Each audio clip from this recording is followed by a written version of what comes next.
Okay, got a good work in today. Good lengthy practice. A lot of different situations were covered, and I thought they concentrated well and had a good practice. So, yeah. Is Eric Hendricks all right? Eric Kendricks, yeah. Yeah, he hasn't been getting a lot of reps. He's fine. Yeah. Okay. Yeah, he's good. Is that heat related? No, for him. No, just giving other guys some work. The guys you got in the backfield, do you envision maybe using up to 4 different backs? I think we're capable of that. You know, I look at our backfield as one of the strengths of our team. You start with Jet, and then after that you can jumble them around, and Big Pen and Jordan James and Malcolm, and I think if we wanted to, Paul Perkins was a guy that would enter that mix as well. I just think we have to decide how we want to proceed with him. But I think it's a really strong group. I like him. You mentioned at media day that you were gonna ride jet ski to death. Do you see maybe you don't have to quite do that maybe? I mean, he'll still be the main guy, but I think that if you can have 2 or 3, in our case 4 guys that you really feel good about, that's a real positive for your football team. You'd like Jet to be at his strongest in the fourth quarter. You'd like to insert Malcolm in the fourth quarter. If you've been, if you've got a team down a little bit, if you find yourself in that situation, it's good to have that mix of guys. So I just think the way we run our offense and the tempo that we operate at, it's not unlikely that we can have 85 to 90 plays in games. And so we've got to have multiple backs if we're going to be able to do that. Jordan, okay, he didn't get into team time today. His ankle's a little sore, but he's been working through it. He pushed through it this morning in the walkthrough, and he did some things here today. So now you got the quarterback situation resolved. Is there any other position that you're looking at that's a priority right now? I would say right tackle. Still, a position that we've got to make a determination on. I would say safety, between Tevin and Andrew and Dalton, we still have to settle on the 2, although they'll all 3 play in the nickel situations. I still think at the defensive tackle or defensive end position with Oa and Cassius and Dayton, and we haven't seen Ellis yet. Although once again they'll all rotate through. You're going to use all those guys throughout the game, and they'll probably get pretty equal reps. But if you're just looking for a starter at a position, those are the 3 that kind of stand out to me. How about kicker? Did you find your starter today? No, it's too early to say that.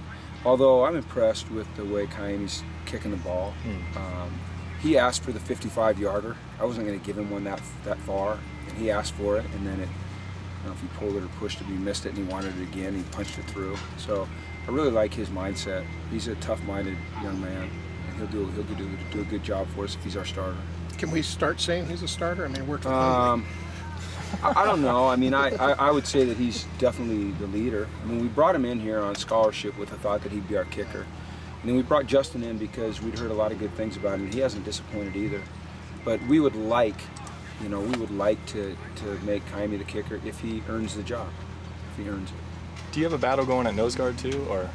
No, Brandon, I guess it's what's important to understand about the defensive line is that if we can rotate 6 guys or 7 or even 8 guys through a game, that'll really help us play better. So you'll name a starter, there'll be a guy that runs out there as the starter the first time the defense takes the field, but in all reality, when you look at the end of the game and who got the snaps, it should be pretty equal. And I think that, we talked about this in the spring, our defensive line, much like our running back group, is I think one of the stronger points of our team, at least having depth. And so regardless of who starts, I think you'll see 6, 7, or 8 guys playing every game. With those guys, are you going to look at situational type?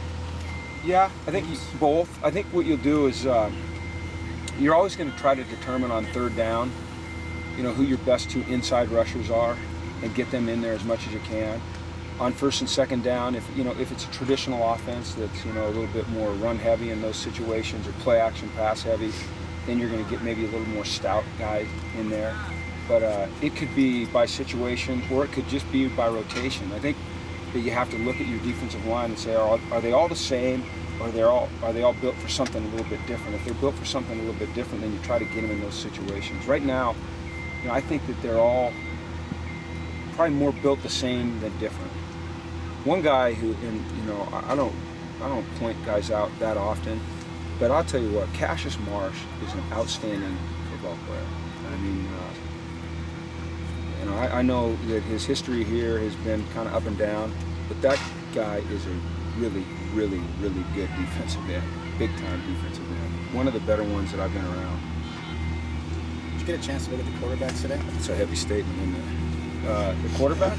And yesterday you mentioned you didn't get a chance to look at them. Did you? Well, I never focus on, I never focus all my attention on any particular position. It's just hard to do that, you know. There's so much to watch, and you're watching tempo, and you're watching execution, you're watching defense, and so it's typically when I go back and look at the film that I kind of focus in on those guys. You know, you guys had mentioned, or you'd asked the question about Brett yesterday, and so I went and looked at it last night and talked to Noel, and he said it never fails that, you know, when you name a guy a starter after a hard battle, they come out that first practice, they go, okay, I'm the starter, I got to make every throw. You know, I got to jam everything in there. And then looking at the film, it looked like Brett forced it a little bit last night, and I think today, just like I said, I didn't look at it closely, but I think he settled down a little bit. So The Cassius remark is only heavy if you turn out to be wrong. well, And then it's going to be auto-tuned on you YouTube. know, And, yeah. I mean, I say that, and I, you know, then I think back on, you know, Chris Dolman, this guy I coached, and he went into the Hall of Fame this year. So maybe that's putting a little bit too much on Cassius, but he is a very, very good football player. He really is. I think he could develop into something really special. Any That's probably a update? better way to put it right there. Any update on the backup quarterback yet? No. Give me some time on that, okay? One I'll let decision you at a know. time? Yeah, one decision at a time. Can I get your thoughts on Justin Combs and how he's been developing in camp? Well, he's been battling through a little bit of a shoulder deal, but to his credit, he's been out here every day doing it. And sometimes he looks like, you know, he's playing with one arm out there, and he hasn't complained. He's just continued to fight. I like Justin. I think he's a very smart player. He plays with some savvy. You know, he's got a fight the size factor. You know, he's not the biggest guy in the world, but he plays with good technique. And I think that as he develops, he'll become a really good player at this level. What's it like having a high-profile player with a dad like him on the team? It's not something that I think about. It's not something I think about. Any updates injury-wise? No, Jerry Rice was negative for any fracture. It's just I believe it's just a minor sprain. His left ankle. I think it's, yeah, you guys know, I don't about pay a whole lot of attention to those. Rios is, I think his quad tightened up, so we pulled him out. Cassius, his ham tightened up, so we pulled him out. But those are really precautionary, just so we can have them back tomorrow. I don't believe there's anything that was serious today. We're hopeful that we'll get some of those offensive linemen back. I think, you know, we had Torian back and Colby again today, and they did a pretty good job. You know, they're still trying to catch up. It's good to have Malcolm back. It looks like close to full speed. It's good to have Joe back. It looks like close to full speed. Shaq was back. I think he was catching the ball again. Looks like he's back at full speed. I guess the main concern right now is just getting those offensive linemen back in the mix. We really need to get them back, but at the same time, we've got to be careful about when we let them get back in, just because of the heat and the head thing. So. Zumwalt was out here for a minute and then came back out. Is he still battling? Or He is. There's a protocol that we're following for getting those guys back on the field, and one of the things they have to do is come out and they have to spend time with Coach Alosi on the side running and get through it, okay, and then we ease them back into practice. Okay. So I would imagine if all went the way it should have gone with Jordan, that tomorrow morning he'll be able to get back out here and practice. How close is Ellis at this point? He's closer than I thought he'd be after what's been about a little over a week. You know, we thought that would be a 2-week, 3-week, maybe even a 4-week type of deal. You know, you hate to put a time frame on a guy because we don't know else and how he heals, but he's been running and moving around. And I think if we can get him doing something, you know, let's say 10 days before that opener, then he'd have a chance to help us. But we've got to, you know, this guy's got a long career ahead of him. I think we've got to be, you know, really careful about putting him out there before he's ready. What's it do to have a starter name for the team? I think it helps the team. I do. I think having a starter name at this point, everybody knows who's going to line up under center when we kick it off versus Rice. And I think the receivers now can start to, you know, get them a little bit more of a rhythm with a particular guy. The offensive linemen get a feel for how he sets up in the pocket. Everyone gets a feel for his rhythm of cadence, how he operates, how he runs the team, the rhythm of the offense, all those things. So I think it just settles us a little bit. I think really though, at this point, a lot of guys are just concerned about themselves, and doing their job to the best of their ability. But I think those things will, as we go, in the next couple of weeks, that will settle in, and that'll help us having name Brett.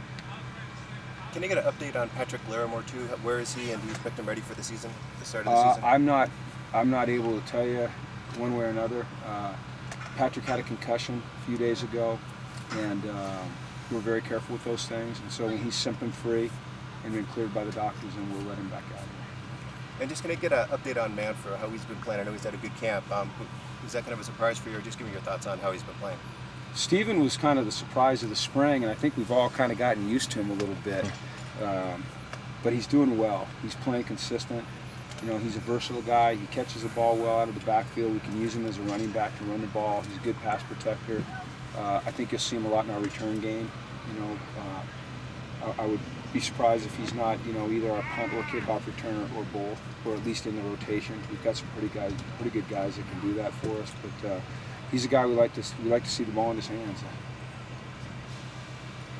Okay. All right, everybody. Thank you.